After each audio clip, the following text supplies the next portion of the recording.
an interview together because I interviewed Melody, and she is in one of our books, and she so impressed me because of her background, being able to attract really unbelievable celebrity to her life, and from a very young age. And she's going to be sharing with us a little bit about how to ignite your inner star. And she's a motivational speaker, author, entertainer, radio, TV host, and coach with over 30 years of experience teaching successful communication strategies, which we all need, and to business professionals, entrepreneurs, educators, college students, and actors.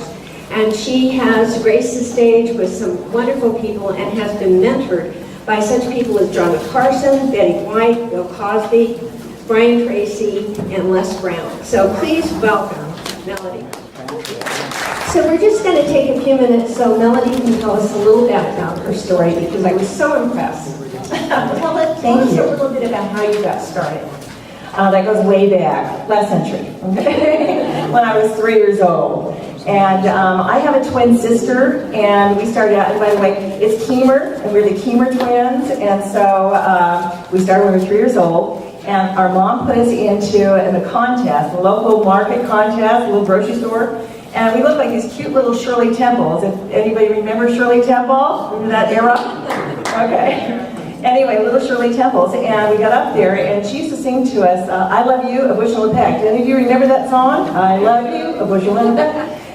Yes, well, she used to sing that to us all the time, and she taught us, and she said, why don't you sing that? So we got up there, and we sang, and we won a great big huge bag of groceries and a big doll that was taller than we were at the time. And she thought, oh, that's nice, and there were other little contests, so she kept putting us in contests, and we kept winning, and so that's kind of how it started. Right, and so tell us a little bit about how that turned into meeting the top celebrities for you, and if you could also give us maybe 3 quick tips about how you think everyone here could get real celebrity star power, because you've certainly been able to do that, and please share that with us.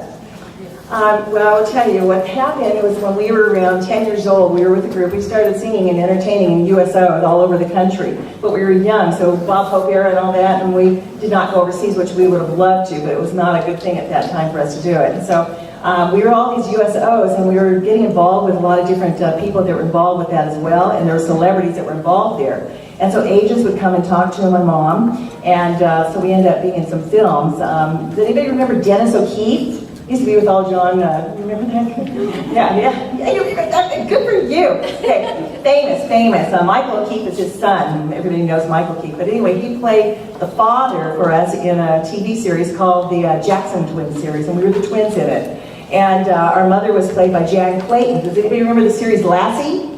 Yeah. The dog? Okay. Lassie, that was the mom in Lassie. And we loved it. It was fabulous, and they were great. Every time we went on a set, we learned different things, and that's what brought me to where I am now, because of the values that I was taught by producers and directors. And we were brought up like the girls next door. We were not the Hollywood scene. We were very much into the cheerleading and the choirs and everything else, like what normal kids would do on the block. Although we did some other things and we were a celebrity with it. And that was a little bit of a problem growing up for some people, because there was like a little jealousy and they didn't understand. We're just still people. We just want to be just like you and anybody else, and we are like everybody else. But people would treat you a little differently. And so our family, I like to think about happy days, even though I know that people like to come up with their real sad stories, and they have different things, and I really have a heart for that. But we were very fortunate. We were brought up with a very loving, caring home, very modest, was not, real economically high valued. We were probably more the I'd say lower income, middle class, lower income. And so we didn't know what everybody else knew as far as vacations and all that, so the values were a little bit different for us. And family values are so important, and how you handle with people, how you act with people, how you talk to them, how you communicate, the eye contact that you use is so important. And remembering people's names, that was a big thing. That was something that was told to us. Remember people's names, because that makes them feel important. It makes them feel good about them.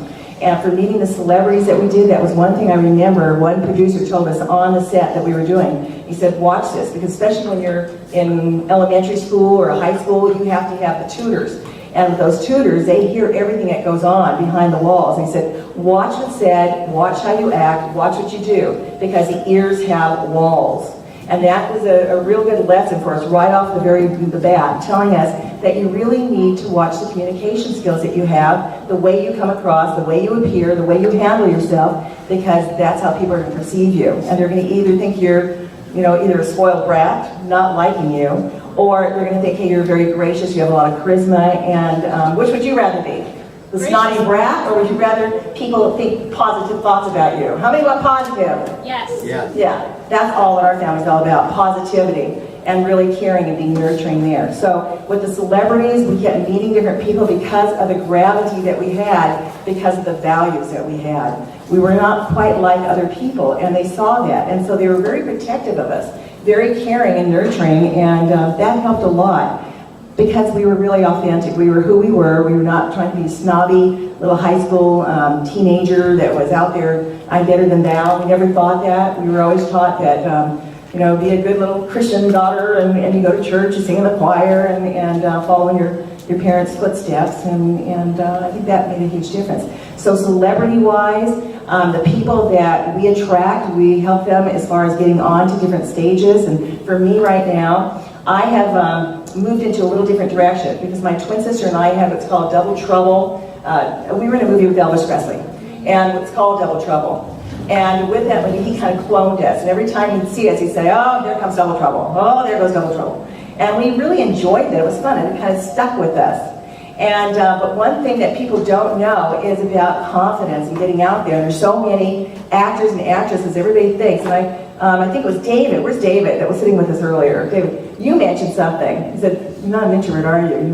Introvert's not part of your DNA. And I said, no, I am pretty much an extrovert. But most people in the industry, a good portion of them are introverted, and people do not understand that. Most people get into the industry because they want to come out of where they were to be somebody they would like to be. A lot of them go in there because they've had problems and they want to fix it, and this makes them feel like they're out of their own reality.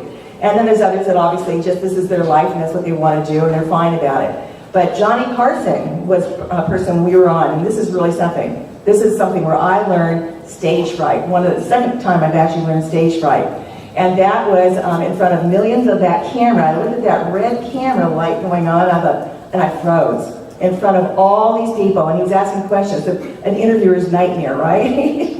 And so I'm sitting there, and all I can do is just, I had no clue what he was asking me. Couldn't say anything. My sister's standing next to me, and after she said, what was that? And I'll never forget it. But afterwards, we talked to Johnny, and he went through the same thing. Did anybody in here really realize that he is a person with stage fright? That he absolutely had a fear. Most people, he's heard that because they've heard the story. He had a fear of public speaking. He couldn't get out there at all. And his way to overcome that was through comedy, through laughing at himself and feeling good about where he's at to help other people. So he felt like if people laughed with him, they weren't laughing at him. But he was an isolated person. Afterwards, he was very, very much on his own. He'd go off on his own, wouldn't really socialize a lot of people. But he felt really good about talking to us, because he could tell we were not quite the Hollywood scene type of a groupie. And so he was very, very helpful. So I consider him one of my strongest mentors. Working with Elvis Presley. How many realize in here that Elvis Presley had a real fear of public speaking? Did you know that? He did. He had a real fear. He really felt like he couldn't get out there. But music was his commando. It made a huge difference for him. And with that, he was able to get up and perform. But people would say, well, don't you feel, you're just so fine every time you get up there? And he goes, no, I'm nervous every time I get up on stage. How many of you really feel like you don't have any nerves when you get up to speak? Is there anybody here really honestly can say you have little butterflies? Okay, if you really, thank you for the ones that raise your hand. Because if you get up and you don't have any nerves going on at all, then I'm going to tell you, I don't think you're telling the truth. Okay? Because everybody has some sort of little butterflies in them.